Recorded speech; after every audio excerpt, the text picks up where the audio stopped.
Bottled water is a great way to store emergency water. Now, I know a lot of people are worried about, well, does bottled water really last that long? It's got an expiration date on it. Well, bottled water is usually good for long after that little date on it. That date's just on there usually because of a legal requirement for all bottled beverages to have an expiration date on it in some states. So, companies that make these do it for every state just for, uniformity of packaging. But it's really not on there telling you your water is going to go bad. In reality, bottled water will last you decades on the shelf if you maintain it properly. If you keep it at a steady, moderate temperature and you keep it out of the sunlight, it will last you a really long time. Now, the problem though is it is susceptible to heat and sunlight. And because of that, it makes it not ideal for one of the places that a lot of us think we should have water, and that is our car. I mean, other than our home and our place of business, one of the other places we spend a lot of our time is our car. And you're very likely to be in your car if you're ever stranded somewhere away from home when you might need emergency water. And the problem with bottled water in a car is it's susceptible to heat and sunlight. And like I say, if you have it in the car, if you have it in a trunk, it's going to get hot. If you have it in a hatchback, it's going to get hot and get sun on it. If you have it in a back seat, it's going to get hot and have sun on it. Because cars are only climate controlled while we're in them. And the problem with the plastic is if it gets hot, it leaches chemicals into the water, making it taste bad and making it possibly bad for you. And if it gets sunlight on it, it can cause things in the water that normally wouldn't grow and become a problem to grow and become a problem.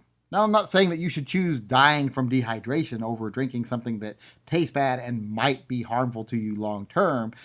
Dying of dehydration is definitely harmful to you short term. So you would still drink the water, but you shouldn't have to make the choice to drink nasty water. I mean, if you have a way that you can solve that problem that plastic has in the car, you should solve that problem. And I think that I have actually found a solution to the problem of having bottled water in the car.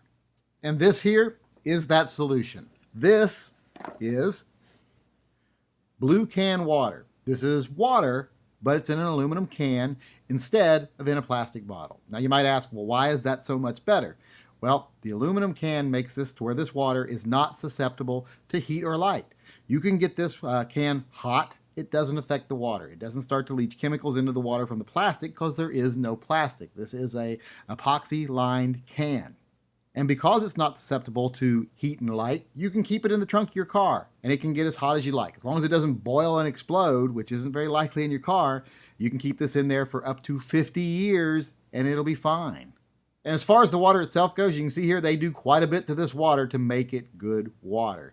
It is a 12-step multi-stage filtering process, dual reverse osmosis under high pressure, micron taps, high-intensity UV light, ozone disinfectant, a lot of other things that I don't understand that ends up resulting in contaminants of less than 1 part per million. And I assume that that is very, very good because they're boasting about it.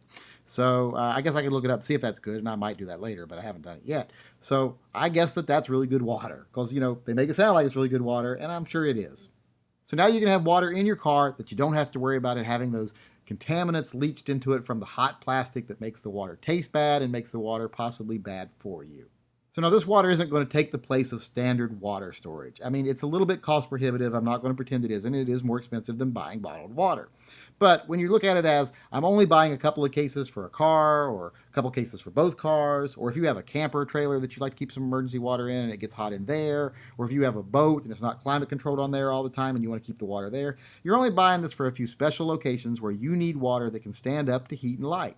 So in the end, you're not paying that much more money to be prepared, and you've got water in those susceptible places where you know the water is still going to be good 20, 30, 40 years down the road. If you need it, it isn't going to have gone bad because of heat or light.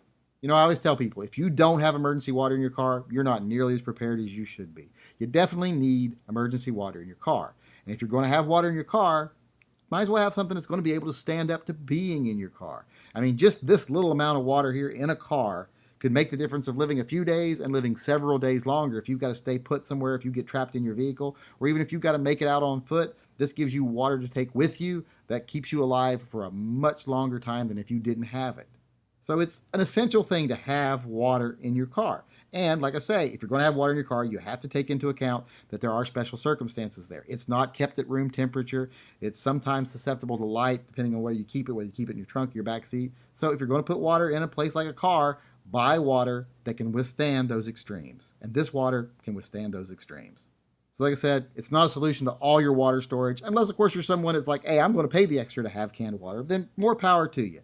But to me, it's not a solution to every problem as far as water storage. It's not going to replace my 50-gallon drums. It's not going to replace my bottled water that I keep, in a climate controlled area. But for those areas where I need something special, something that can withstand the extremes of heat and light, this is going to be my choice, and it's well worth the money.